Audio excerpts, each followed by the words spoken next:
Hello, everyone, and welcome to the Noonan Carnegie Library. And I'm Susan Crutchfield, and I'm the Carnegie Director. And today we're excited to present this special conversation with author T.M. Brown. If you don't know who T.M. Brown is, I'm sure you do. He's known as Mike to his friends, and his tagline is Southern Stories with a Message. He's a Southern boy at heart, and he has lived and traveled in many states far removed from his beloved boyhood roots in Georgia and Florida. He and his wife of over 45 years, Connie, live in near Noonan, Georgia. In 2014, Connie is the one who encouraged him to retire and write memorable stories as a legacy for their 5 grandchildren. Hence, the quaint South Georgia town of Shiloh came into being with colorful and often quirky characters populating the idyllic rural community. As he learned during his decades of travel throughout the South, even wholesome small towns are not free of conflict or scandal. Welcome. Well, welcome, Susan. Is it okay if I call you Mike during the interview? Please do. Please do. Calling you Mike. Okay, great. Thanks for joining us today for this special Zoom program. Yeah, I'm glad to have this opportunity, and we have such a relationship with the Noonan Carnegie Library. Has played a key role since I first started all this, and I'm so pleased that to be invited to do this. This is fantastic. Thank you. Absolutely. So I thought we'd jump just right into talking about not just your new book, but also your writing career. So the first question I have for you is, would you tell us a little bit about your background and your journey to writing the Shiloh Mysteries? Well, my background, I spent just shy of 30 years in corporate America and actually spent a long time working with my own father in a family business and building it up. That sounds familiar. Yeah, it does. And yeah, there's some from that side of things. I went back to school, curious about finishing some degree work that I wanted to do when my youngest went to college himself. I ended up going to seminary, and as all seminarians kind of end up doing, typically, you end up pastoring some churches while you're doing seminary. So I had some experiences with some small churches in small towns in Louisiana and Alabama and the panhandle of Florida and Georgia during that period. And it was a lot of fun. Got to see some insides of small towns that, you just don't know. And I do want to step back and say that when I was in the corporate world, I traveled a lot by plane, but I also traveled a ton by car. And that took me all throughout the South. I was actually a regional manager for 11 states of the South. And my granddad had taught me, and it was ingrained in me, and my dad kind of reinforced it, that you can't see America from the interstates. You can't really meet people on the interstate. So when you have the time, get off and travel the back roads, travel the old country roads.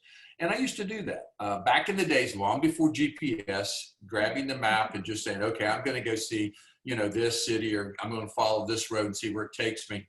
And a lot of times I needed the maps to get me back out of where I was.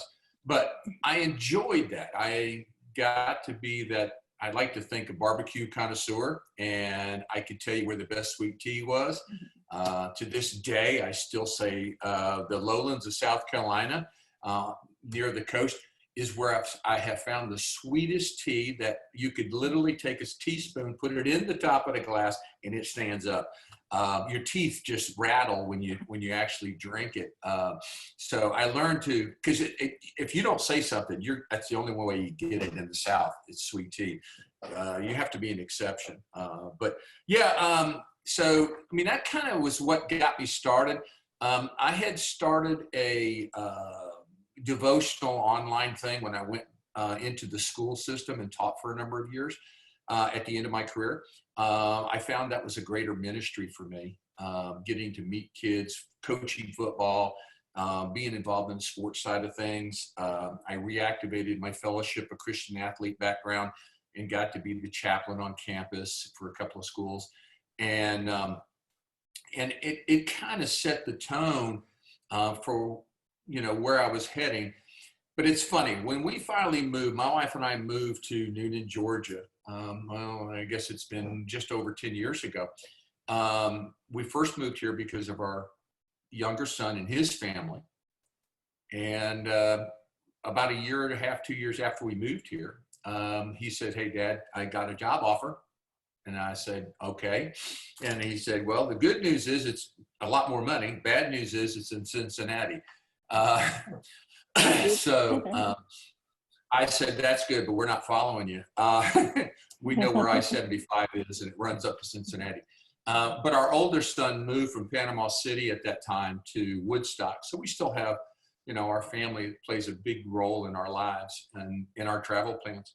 But right after that, I was always writing stuff to my grandkids. I wanted to pass on legacy because I remember my dad and my granddad, how, I didn't get much in writing from either one of them, but I remember a lot of the, sayings and advice that I received. And I wanted to share something with my grandkids. And my wife finally told me one day, sitting downtown Noonan, "Your kids are never going to read all this stuff you're sending them," because I was always sending them devotions and applications. And, you're thinking of them older than they are. So she is the one that encouraged me to start writing stories. And that's how Sanctuary got birthed. So that's kind of the lead up to that. When you're 69 years old, as of last month, there's a lot of territory when you say, "Tell me about your background." That's kind of it in a nutshell. That's great. So what is your specific writing process like, and do you write the same way every time? Tell us a little bit about your routine. Eclectic. It's my writing routine. When I first decided to write a novel, let me backtrack to prepping for Sanctuary, which was, good golly, 5-6 years ago, before all of that began.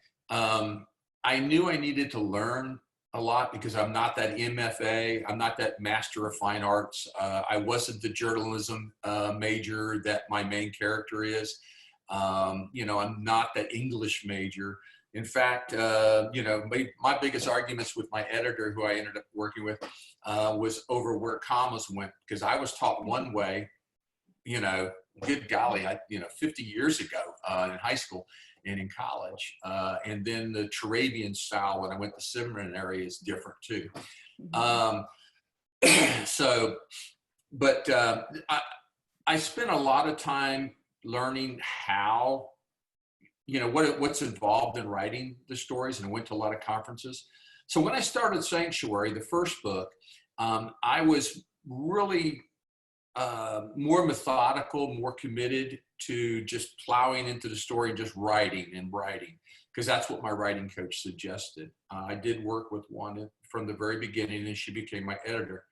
So Sanctuary was more methodical that way.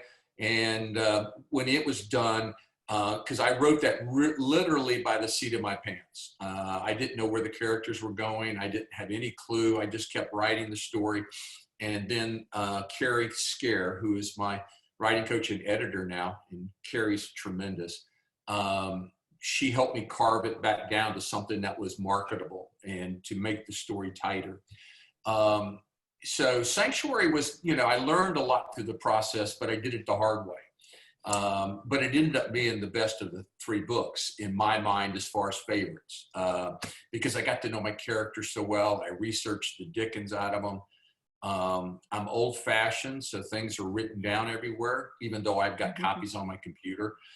I just like to write it. I've got books after books and pages. If I could pull them out, I would, but all those 4-inch binders that I had from my teaching days got filled with character profiles and settings and things. So after Sanctuary, though, Testament became much more methodical. I learned, and through Testament, I actually was more of a plotter. I by then, I kind of understood a little bit better of the arc of the story, pre-planning out the high points, the low points, the breadcrumb theory of the mysteries, and the suspense part of it. So Sanctuary took 2.5 years to get to print, into a publisher's hand. Testament took just over a year from start to finish. Unlike Angie the other night in the Hometown Novel Night interview, she said she wrote her one one of her novels in 6 weeks. That almost blew my head off my shoulders. I just can't even fathom that. Oh, I know, that's really fast. I thought doing it in a year was a lot. And then when I get to Purgatory, which I had roughly almost a 2-year reprieve before I started writing Purgatory, you know, it was more of that, you know, that in between. I had it plotted, but yet I wanted to see how the characters would work. And I went through a lot more editorial support through Purgatory. And I'm very thankful to Southern Fried Karma with Steve McConaughey and his entire staff and team. My editor did a great job, and she got applause from the editors at Southern Fried Karma, but still Southern Fried offered developmental edit suggestions, which was helpful. I chopped off a whole chapter in the front because they said, you know, get rid of all that stuff. It's not necessary. Start where the action starts, kind of thing. And it was really good. So that's kind of where the process is. Me writing, though, overall, and I'll say this real quick, I do more mental exercises on the story long before I put my, and I can't say pen to paper anymore, but my fingers onto the, you know, the keyboard. I have gone that far in technology, but I know really where the story's going now. I work out all the plots and the details, the setting, the key points in the story long before I touch the keyboard to start writing. And once I write, my wife will attest, I will go 4 to 5 to 6 days a week and spend anywhere from 4 to 6 hours a day writing and editing and reading it back to her to edit again as I write the story. So, but I do mine in spurts. And other than that, I just love hanging out with folks like you, Sue. So that's what I do. Absolutely. That's fascinating. I always like to hear how authors write, because they seem to all have different processes. So that's very interesting. Well, Shiloh is a really delightful small town. How much inspiration did you take from Newnan for this town? Oh, well, Newnan is the quintessential, you know, I'll say Georgia, but southern small town, county seat. It's the quintessential courthouse center of town, you know, layout, where it wasn't many years ago, and it's still there today. You've got all of the mom and pop shops and stores and businesses. You got lawyers on the square. You got real estate agents on the square, just like in Shiloh. You've got, there was a bank on the square, and it set for me the tone. And having the church spires overlooking, as I refer to them in Shiloh, as the sentinels that watched over town square. And the only thing that was taller than all of the church spires and was the cupola on the top of the courthouse building in the center of town. So I used Newnan as the model in my mind. I had traveled enough to know that it really was. And the other thing is that you can, to this day, you can walk a block or two off of the town square, you got all these beautiful homes. You know, you go down Greenville Street and see all these old, you know, antebellum homes. You go a couple of blocks off in any direction and you've got all these homes. You go up Jackson Street in the homes. I enjoy that. So yeah, Newnan played a huge role in that, no doubt about it. So I think this is a question that a lot of your readers probably want to know. Are any of the characters in this book series based on real people? I would say that there's personalities and traits about almost all of the characters that are accumulation of different people that I've met and been exposed to, you know, in the past 2-3 decades, probably. So yeah, they are. I've got a friend of mine, and I'll share this one story that's very true. One of the fun places that my wife and I like to go to is there's a restaurant down in Sale City, Georgia. It happens to be where I had pastored for a period of time. Got to know the folks, very small town, South Georgia, middle of nowhere. Gosh, it's about 35, 40 minutes from the Florida-Georgia border in Mitchell County. Which if you're asking about Shiloh, it's kind of roughly in that area. But anyway, the owners of the what's now called the Lost Creek restaurant there in Sales City is Joey and Betty Davis. They were my music leaders in the church. And when I come back after all the years later, they had started the restaurant. And Joey is, if there's a Bubba, he's the Bubba. And I got a picture on my webpage about it. He's got his apron on with the, the stained, barbecue stained, apron, and him and we share the common belly, kind of thing. So I laughed with Joey. I said, when I was writing, I kind of had Joey in my mindset from the Bubba character. And I say this cautiously because Betty would probably, give me an earful, but if she's paying attention or listens to this later, she really, really, really is the Barb character. She's got the voice that goes with it. She's got the wonderful personality, very outgoing, but she's got the voice that reminds me of Aunt Bee in some ways. And I say that cautiously, Betty, so if you do pay attention, don't get mad at me. So there are some characters that definitely had some roots. And I'd be careful with some of the church folk images because I just don't want anybody to get offended beyond that. So, all right. I always like asking that question. It can be a little uncomfortable sometimes because sometimes you don't want to admit. You're like, oh, I think even in my mind, but I don't really want to say it out loud. So this might be like asking who your favorite child is, but do you personally have a favorite character from your book? Wow. Yeah, I actually do. Of all of the characters,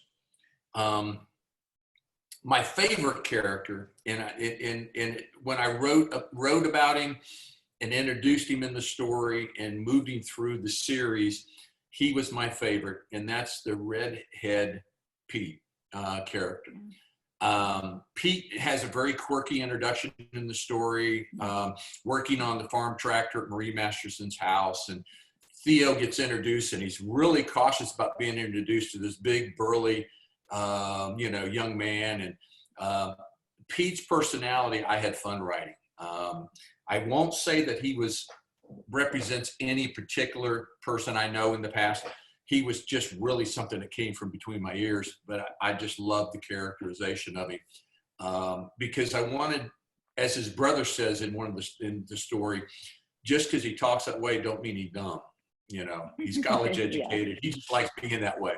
So yeah, Pete's probably my favorite character that I enjoy, writing. From that side of things. That's interesting. So let's actually go into talking specifically about the newest book, which is Purgatory. And first of all, I love this cover. I really love that. Oh, they did a great job there. Absolutely. So we head back into Theo and Liddy's world, and it starts out with Dixie's daughter, and Dixie is someone we met in Testament, and I'm trying to step around spoilers carefully just in case people haven't read the other two books, but her daughter Pepper shows up in Shiloh, and she's really trying to search for answers on who her mother was. And I enjoyed how Theo and Liddy helped her find those answers along with the Archer brothers. And then Zeb buying that limousine and it bringing these shady characters into town. And it all kind of culminates in another exciting ending. Your endings are really great. They're so suspenseful. So I'm trying to step around it without saying any spoilers, but tell me about, how you felt. This is supposedly the last Shiloh book, so I'm interested in finding out, first of all, how it was writing last book. Is it really the last we'll see of Shiloh and Theo and Liddy? So kind of talk about that. All right, I will say this officially. Okay. It is the culmination of the Shiloh Mystery Series from that side of things. I felt that 3 books in that series made sense. Now, will this be the last book with Theo and Liddy? No. That's a decision that I've made recently. I've had too many of my fans, and I hate to say that because I don't feel like I'm that kind of celebrity by any stretch. But so many people have asked, please don't tell me this is the last one. Well, these are the same people that got me to take Sanctuary, to go to Testament, to go to Purgatory. But yeah, Theo and Lydia are going to be, and I'll talk about that in a little bit. They've got some misadventures yet to go. I think I like their characters. I love the interaction between Theo and Lydia. A lot of people go, well, that's your wife and you. And I said, well, yeah, but no. And it's what we wish we could be like. But there are some similarities just because it's comfortable. So, you know, take it from that way. I tried to tell people from Theo in my mind from the very, very beginning, because I used a lot of actor images and backgrounds in my profiles. Jeff Daniels is the character for Theo in my mind, personality-wise. Think about him. You know, he's got that quirky, fun side to him, but he's also got this serious side to him. And I, you know, so whenever I have the issues where Theo sees it, the other end of a gun, you know, I can try to visualize how Jeff Daniels would respond. You know, the Liddy part of it, I have a mixed, I have two images. One is Jamie Lee Curtis is one side because I love her personality, but Lindsay Wagner of the Wonder Woman fame, okay, is really more of the visual image of her to fit what I tried to create in those characters. So to answer the question, yes, Shiloh is done as far as Shiloh is concerned at this moment. But Theo and Liddy, there's more to come. Great. Well, I know people will be excited for that because I know they enjoy those characters.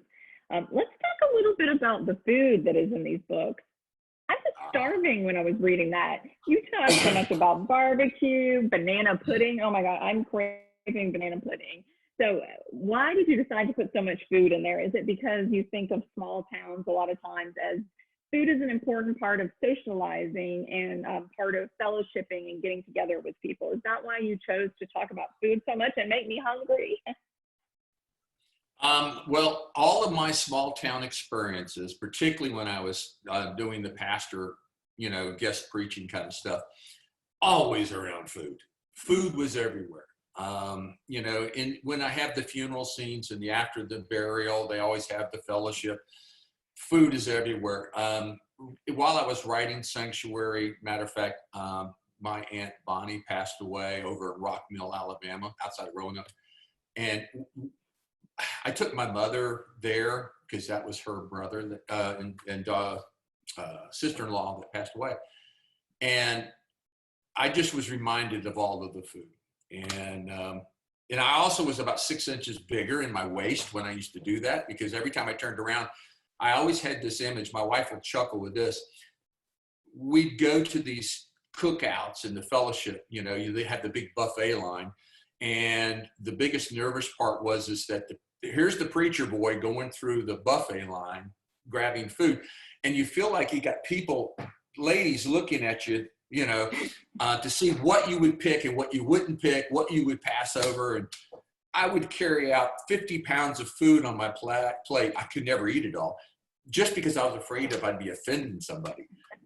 So yeah, food plays a big part. I think in the South, I think family meals and family food time is important. A lot gets said and shared over good meals. And I think that's why Theo and Liddy used their banana pudding or peach cobbler type events, or, hey, stick around for dinner. Liddy always did that because she knew that would help Theo to get to ask the questions he wanted to ask. And I think that that's very, very true. You know, you break a barrier getting to know people when there's food involved. So that's why I enjoy doing that. Yeah. I really enjoyed too how Theo ended up working at the newspaper because, you know, we talk a lot about small town newspapers right now and how they're dying out, and we're lucky right here to have a wonderful small town newspaper. So I really enjoyed that you brought that into the story. that he may be working in a small town newspaper, but he was doing these great investigative stories along with, heartwarming stories too. So I really did enjoy that part as well. Thank you. Well, I think that, it's sad. It really is sad that, like in Noonan, the paper is becoming a twice a week paper basically. And any other news in between is online. That's a sign of the times. I intentionally allowed the Shiloh Sentinel to be a everyday paper for the purpose of the story, but because it provided a good opportunity for relaying of information and things in the story. But it's sad there's very, very few of those left anymore. But I remember, years ago, Connie and I living in several small towns, the small paper provided information that the big city papers, we lived in North Florida and, in Callahan, Florida, and the Jacksonville Sun is the big paper, but it doesn't talk that much about Callahan. So you had to get the Nassau County News through the local paper there. Or, even down, any place that we lived, the local paper, when we used to live in a little town called Millville in South Jersey years ago, which is where my youngest son was actually born. That local paper, and I got to know the owner of the paper, got to know the reporters in it, the valuable role that it played. And it's just a shame to see that going away. And that is sad. And, but that was why I kept it in full time. So yes, absolutely. I love that. Another question I have is Ringo based on a real dog? No. Ringo, let me tell you what about Ringo. One of the regrets that I had in writing Sanctuary was I did not have an animal in it. Well, in the South, everybody's got a dog on the porch kind of thing. And so when I got into Testament, I decided that I would make sure that I introduced a dog, and I was going to make him he's going to be the hero. He's going to be the unsung hero in Testament. But I just thought about the different dogs and, folks that I knew. And so he is, I did a lot of praying about how to describe Ringo. He is based a little bit, I have a friend of mine, Ray Sullivan, who used to live in LaGrange. He's now out on the Panhandle, but he was a dog lover. And I saw an article with some pictures of one of his dogs that passed away. And I said, okay, I'm going to use that as my model for Ringo. And then I thought about the name, and as soon as I thought the name, I'm old enough to know who Ringo Starr was, and I said, this makes too much sense. So that's where that goes.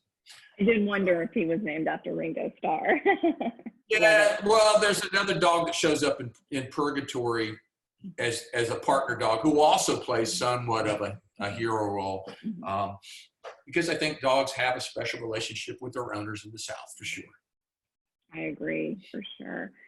You have a really strong thread of faith that runs through these books.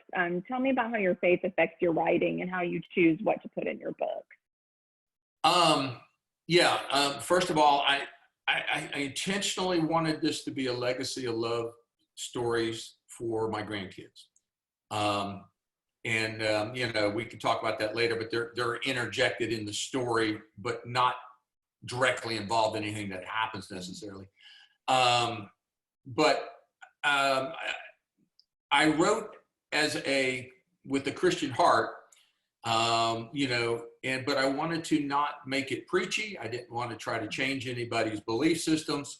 I just wanted to interject the moral side of things so that somebody picks this book up can say, hey, T.M. Brown has a strong moral message that he was also in the story. The choosing to do right when doing right can be wrong for you really plays out. And it's that hard choice that one makes to keep a confidentiality to the point where it actually harms you. And you just trust that it'll work itself out. And I know that's hard for a lot of people because typically we want to we want to walk through life kind of harm-free, but sometimes we have to face harm when we have to do what is right. And I wish more of our society would pick up on some of that.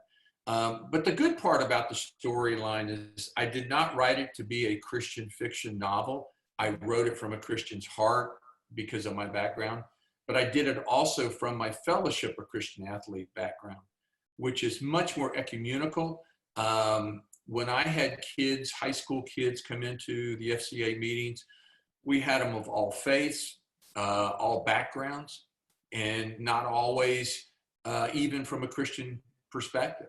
There were a lot of kids that just wanted the fellowship, and I wanted to write that into the story. So Sanctuary, the youth group, was a all-encompassing, non-church related youth group that just allowed them to ask questions and interact to help them have a moral compass in life. And to me, that's what the biggest aspect of this, the writing of the story, was about. Now, Theo definitely did have a daily biblical journal that he used. And there are some things, I know the Bible well enough to know there are certain passages you can use as vehicles in the story so that somebody can get drawn in, but it was never intended to preach. Even Arnie's sermons are not, trying to get you to walk the altar kind of stories. It's relevant to the story itself. So that's how I used it. Great. Tell me a little bit about what it's like being published by Southern Fried Karma. They're based in Coweta County. So I know you said your first two books were not published by them, but the last one was. Is that correct?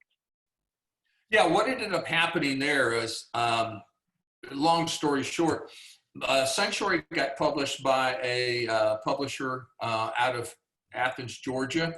I found out some of the challenges of being, first-time author kind of thing. And I realized I had to make a choice, and without too much grief, I was able to win my rights back from the book because it wasn't going in the direction that we wanted it to go. And I was in the process of writing Testament, and I hooked up with a publisher out of Charleston who was very helpful, but he allowed me to keep my rights so that I could make a decision down the road, should I go to the third book and want to do something. So when I put Purgatory together and I was thinking about what to do, and I milled over staying with the Charleston publisher or not, because they did a great job too, and I was very pleased with them. But I had met Steve McConaughey at Southern Fried Karma, and got to know him well. And we still rival each other because he's an FSU grad and I'm a University of Florida kind of guy. And so we have our fun there. But I said, I'll tell you what, Steve, I like the quirkiness of your list of books, your authors, but I don't know if this will fit for you, but would you be interested? And then he told me, he said, well, now that you said that, we're going to be branching off of SFK Press novels, which are kind of edgier, the New South kind of books. And we're going to create what's going to be called Hearthstone Press. And this is going to be more of the, the warmer Southern, stories. And he said, you're perfect for it. And that's the same one. Pat McKee and I both signed together pretty close to each other. And there's been a couple of since that are on Hearthstone. So my relationship with Steve was a blessing. And one of the real things is in our conversation, I said, listen, I don't like to leave my stepchildren out of this. So, and he kind of insinuated. So needless to say, he ended up contracting all three books. So that would keep it all under one publishing house. I decided a long time ago, I'm not trying to make money out of all this. I'm just trying not to spend a lot. But Steve's been really great with it. And considering that this COVID stuff has been crazy, it's not the best time in the world to release a book, but it hasn't been bad. It's taught me to use the internet much more. So, but Steve and Southern Fried Karma has been a real treat. Their staff, their team is first rate in my book. And I'd recommend them it to anybody, because they're authors from all over the South. So I hope you're listening, Steve. What would you say is your most interesting writer's quirk? Ooh, my interesting writer's quirk. I get into probably the thing that I need to work on the most, and it's my quirk, is I get inside the head of my main character, Theo. I enjoy the first person point of view. I had read enough Pat Conroy novels to enjoy the advantages of first person. It's a dangerous place to go because you can get so wrapped up in that. So my quirkiness, I guess, I don't know. You probably better asking my wife that. My wife is probably will tell you this, that, you know, when I go into writing and I am literally doing the manuscript writing, I get lost. I enter wherever I'm at. In the past 3 books, it's been Shiloh, and she will come knock on the door frame or come over and tap me on the shoulder. She says, "Are you coming home from Shiloh anytime soon?" And I said, "Well, I need about another, 30 minutes, an hour, or, you know, to finish what I'm doing."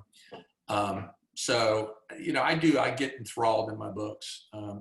I walk around like a movie camera, and then I write it out, and that's how I work. So I guess that's the best answer I can tell you.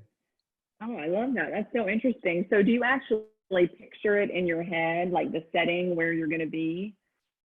Oh, I love that. That's very neat. Yeah, I smell the aroma when I describe things. In Purgatory, you know, I've been in and out of enough barns and been around enough diesel equipment that when I have the opening of the door and the waif of the barn smell, the hay, and then the mix with that the diesel smell comes in. But there's, you know, and that kind of stuff is in my brain, and I'm trying to describe it. If anything, I will visualize it in my head, and then I've got to figure out a way to describe it in, you know, on black and white. I'm not one of these guys. I've got some author friends that I joke with. They have a full box of crayons that they write with. I have a number 2 pencil, and I have to find a way to make sure the color comes out, you know, in the description. So I will spend 30 minutes just to find one right word to describe, or one phrase to say something. Because I've got an editor and a writing coach that says, show, don't tell, show, don't tell, show, don't tell. And I've got that so drilled in my head. So I believe that the movie is I think I would like to think most authors have it, but I know for me, it's like running a movie, and all I'm doing is writing the script, so to speak, and describing the scene, except in a novel format. So that's great. So when you're writing a series of books, how do you, as you're approaching them, how do you keep things fresh, both for yourself as you're writing it and also for your readers to read later?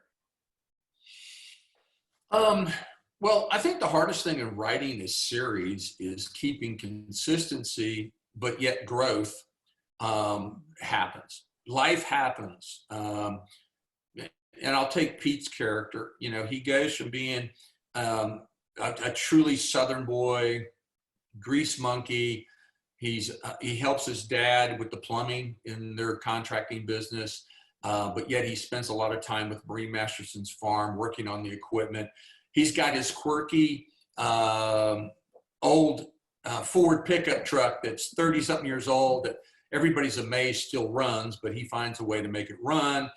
When you get to Testament, all of a sudden he's now got his eyes set on Mary Scribner, who's the publisher's daughter, and she's questioning whether she's even staying in Shiloh, but he's obviously trying to make a move on her.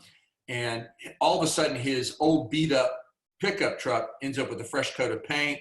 Even the upholstery's been replaced in this truck. So he's trying to impress, Mary. And then if you get to Purgatory, you'll notice that all of a sudden his his treasured pickup truck ends up in the hands of another character in the story out of necessity to help her out. And Pete's now out shopping and getting a family-friendly, bigger pickup truck.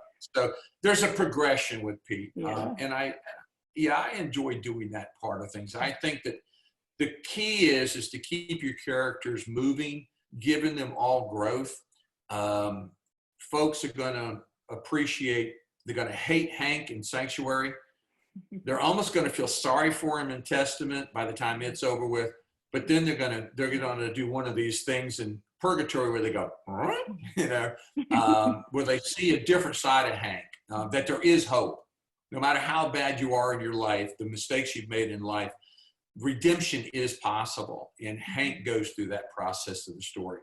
But Hal does the same. And I could go through all the characters, but they've all go through this growth process. Young Philip, the youngest brother of the Archer family, is the redhead, freckled, little brother. And he evolves in the story to become more confident in who he is. And so I can go on with all the characters, but I think that's important. And I think Theo and Liddy go through a transformation of getting comfortable in town and how people perceive of them. So that's great. Love that. Do you have any advice for aspiring authors? Yeah, well, the first one I've heard over and over and over again.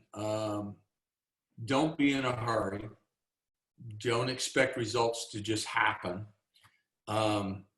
This is consider what you're doing a marathon, not a sprint. From the very beginning of the writing to getting it into the hands of a publisher to marketing, being involved in the marketing process afterwards.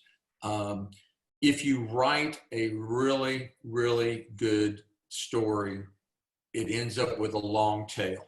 And I believe Steve McConaughey will admit that he was expecting, and I was hoping we all would, that obviously Purgatory would just take off and drag Sanctuary and Testament with it. The interesting thing is Sanctuary continues to be the bigger seller. It's still, whether it's an ebook or paperback, still is carrying the load. Purgatory is not far behind it.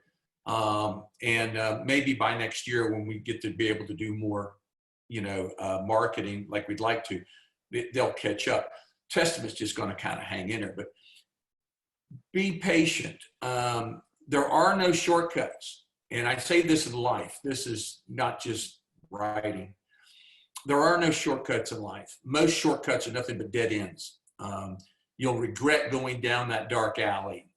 There's a lot of biblical references to that in Proverbs if you read it enough.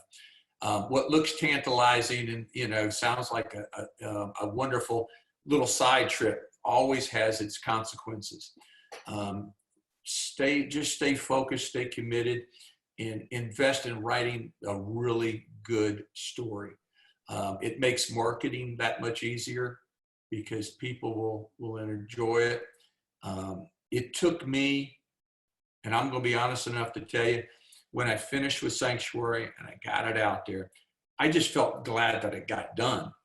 I had to be convinced it was a good story. And I still don't, it's not perfect by any stretch. But, and for a first novel for me, I was just tickled to death with it when I started hearing it. And that's what encouraged me to continue writing. But you just stay with it. Sometimes it takes 2 years to get a good book out.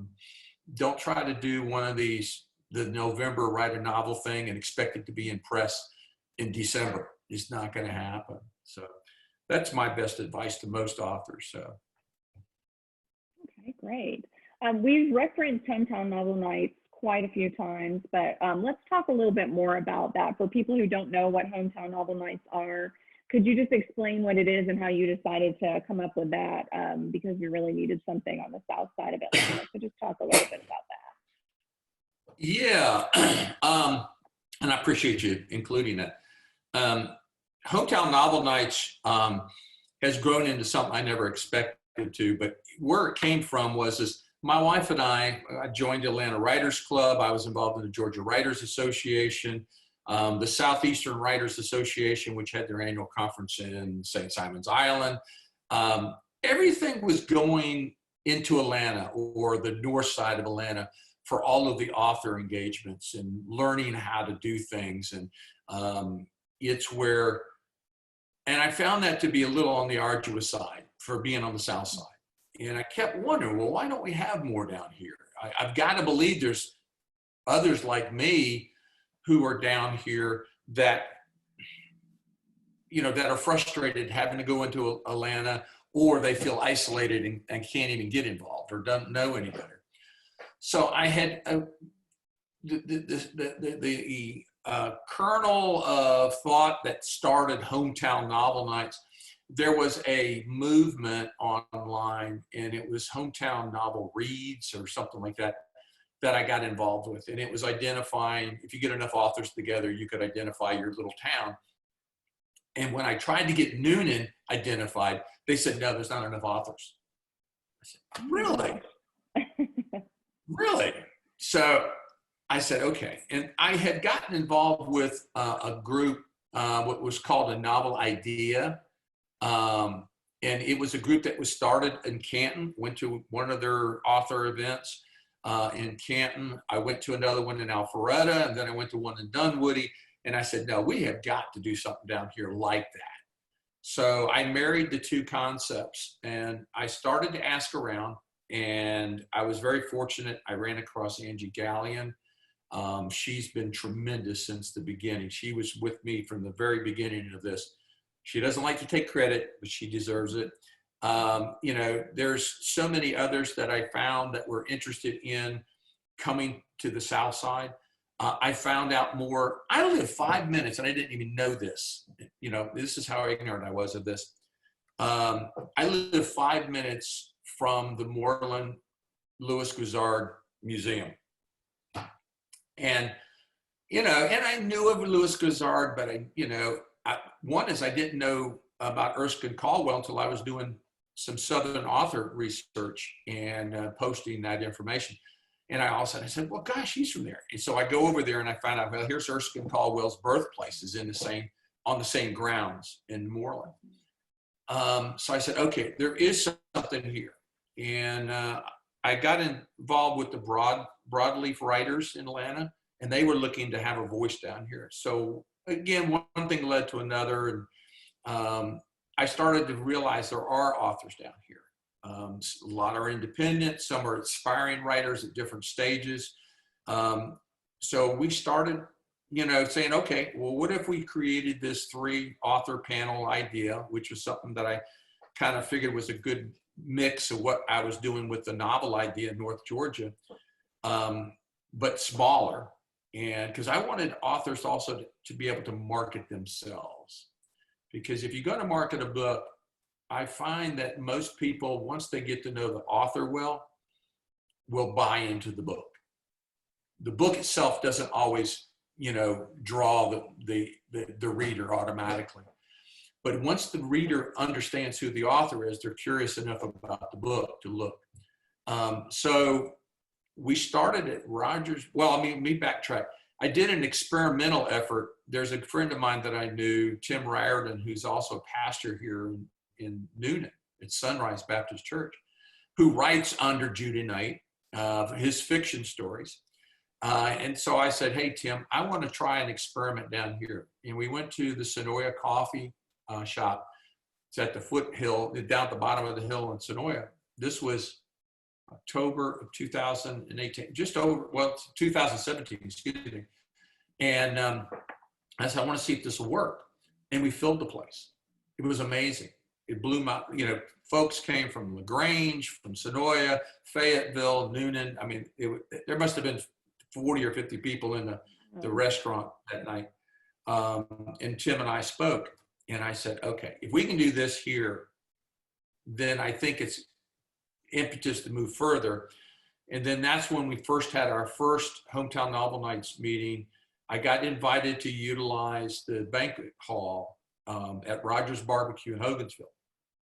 And I just happened to be fortuitously meet Tony Stribling and at a Hummingbird Festival. And I said, okay, let's try it. If we can make it work in the banquet hall of Hogansville's Rogers Barbecue, we can make it anywhere. So we ended up with, there was a dozen to 24 people showing up each month that we were doing this. And then all of a sudden, somebody says, oh, Noonan Carnegie needs to open up to the evening hours, which allowed us to do something. And we started last June, a year ago, June, our first event at Noonan, because I said, if we can get to downtown Noonan, there's the heart of it. And so we started flip-flopping, and I found that Noonan Carnegie the upstairs is a perfect facility. There's a great readership following there. We've had 30, 40 people close to, at the events we've had prior to all of this COVID stuff. And then there was also the Southern Lit Fest thing that was on the calendar. So it all made sense. And so anyway, that's how Hometown Novel Nights got started. It's a group of authors that are from the local area. We do 3 author panels when we typically do it. And I do bring in from time to time an author from outside of Atlanta or an outlying area to kind of be an experienced author to help the 2 aspiring authors or nascent authors to feel comfortable, with their presentations. And so that's been a good thing. And again, it's meant to help give the new authors, a platform to get comfortable with meeting public, talking about their book, talking about themselves. And that's what it's geared for. No one makes any money. It's nonprofit. We don't even have a formal, it just happens. And with a lot of work behind the scenes. So again, Scott Ludwig normally does the moderating. He's a lot funnier than I am. And he does a fun, for those that don't know that, Scott does writing for the Noonan Times Herald, the Fayetteville News. He's a Louis Guizzard in the modern sense, and I know he'll enjoy hearing that. So that's kind of a little bit about Hometown Novel Nights. I sure wish folks would, feel free to watch the coming events. We just had the live one, virtual one, I should say, Thursday night with Pat McKee, Angie Gallion, and a new author in the area who moved up, Valerie Valdez. And you get to meet all these different genres. I do not have limitations other than when they present some of the romantic stuff. I've always remind them, I said, we are in a family environment, so keep it there. But I open it up. We've had poets, participate. Absolutely. Well, thanks so much, Mike. This was really great. Can you tell everybody where they can find you on social media? Yeah, just about everywhere but Twitter. I'm not a Twitter guy. Yeah. On Facebook, first of all, my webpage, my internet webpage is tmbrownauthor.com. And if you get there, you can go to, it'll basically help you to get to all of these. Facebook page is my most active page because most people tend to be there. And that's, if you go to @tmbrownauthor, you'll find me there. Then on Instagram, again, T.M.Brown.author. I guess if you put T.M. Brown author, you'll find me there on Instagram. I also I've been on LinkedIn from the very beginning. That's how I found some of my publishers. That, again, T.M. Brown author, you can find me there. And Pinterest. Oh, I never knew the value of Pinterest until the last year. And if you want to know a lot of the photo images that I've used in writing, go to my Pinterest account and you'll see all the boards, and I use a lot of that, stuff there, but there's a lot of other links on Pinterest as well. And again, T.M. Brown author there. So that's kind of where you can find me, online. So. Wonderful. Great. Well, and just to let you guys know, if you are interested, if you haven't purchased any of T.M. Brown's books yet, we do have them for sale at the Carnegie. So come in, ask us at the front desk. And Mike has even been generous enough to give us a special price for all 3 of the books together. So come on in and we can help you purchase those so you can read these amazing Shiloh mystery series. But thank you so much for joining us today. This was really great and I enjoyed it. I hope you did too. Well, Susan, I want to thank you. I want to thank everybody that's viewing it now and who will be viewing it later when we broadcast it back out.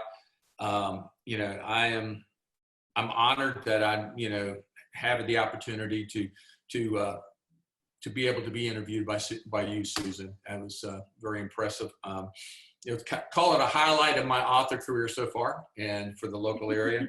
I do want to just put a plug in. Because we had a bookstore in Newnan, and Scott's closed a long time ago, but Southern Fried Books tried to make a go of it, but with the COVID thing kind of put a squash on that. But Corner Arts Gallery has been there since I launched Sanctuary. Everybody thinks of that as the place to go for crafts and paints and things of that nature, but she has developed, and I've worked with Jenny Jones, the owner there at Corner Arts Gallery, to create her local author book nook. And it's growing. So, you know, my books are available there. And so if you don't stop at the library or you miss them there, you can go to Corner Arts Gallery. Please, you know, visit it. A lot of the hometown novel night authors have their books on display. So, you know, you're not going to get a John Grisham novel or a James Patterson or a thing, but you are going to find some really great books that are authored by local authors there at Corner Arts Gallery. So I really, really appreciate that. But otherwise, you can get my books anywhere, you know. Okay, great. Bookshop.org is a great place to go to find books. You know, if you don't like Amazon, I don't know who does it anymore, but bookshop.org is an alternative to help you find a bookstore and the book and be able to get it. So I'll just kind of leave that there. I use bookshop.org. I really enjoy that you can pick local bookstores to choose from. I enjoy that. I do have one other little question for you. I know we've talked about this before, that my father's family is from the real Shiloh, Georgia. So I wondered if you've had a chance to go to the real Shiloh yet. I have, because it comes up when, especially when I was marketing my book in Hogansville. And now that I do it at Warm Springs Sellers has my books. What I try to tell them is I said, the problem with Shiloh, which is in Harris County, I think it is, is it's a little too small. It's very small. Very small. It, you know, at one time the railroad probably just honked its horn as it drove by. It's that small. But yeah, my wife and I actually have gone there a couple of times, driven around, just trying to pick up some clues. Here's the tie-in, and I use this in Purgatory. While I was writing Purgatory, we went there, and the little police department there, you know, office is right there on the main drag. And I expected to see Andy Griffith and Barney Fife there, but they had the 2 police vehicles that said Shiloh Police Department, you know, and it made me feel comfortable in writing the story about Shiloh's little, Shiloh's little, you know, nascent police department getting revitalized, you know. Because up to then they had to like, I love that so, part. Yeah, I have. Real Shiloh. Yeah, I have. I give full credit. I was very careful about that. I like the name Shiloh. And I will say this real quick. I'll give it this. The reason I did this, and it's hidden behind the scenes when I'm talking about the story, I'll say this very quickly. Historically, Shiloh has always meant a city of peace. That's what it's supposed to be. In the Bible, it is where the Israelites first parked the tabernacle after, you know, Moses brought, you know, or I should say Joshua, settled in the land, but they never kept it there. And when David became king, matter of fact, he was anointed outside of Shiloh. Samuel's was from Shiloh. King, you know, all of that, King Saul was anointed in Shiloh. But it got conquered when when David moved their capital, so to speak, to Jerusalem to build the temple. And Shiloh got lost in history. The other side of this is one of the bloodiest battles in the entire Civil War was in Shiloh, Tennessee.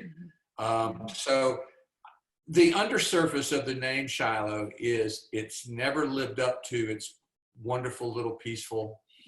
And I think people have indicated to me, even little Shiloh, Georgia has its skeletons in the closet too. So I'll tell you some stories offline one time. Yeah, for all of our Shiloh fans, I love going through there. And so, yeah, absolutely. Yeah, I'm glad you asked that question. Absolutely. Well, thank you so much, Mike. This was wonderful, and I appreciate you joining me, and I hope everyone really enjoyed this interview, and we'll see you again soon.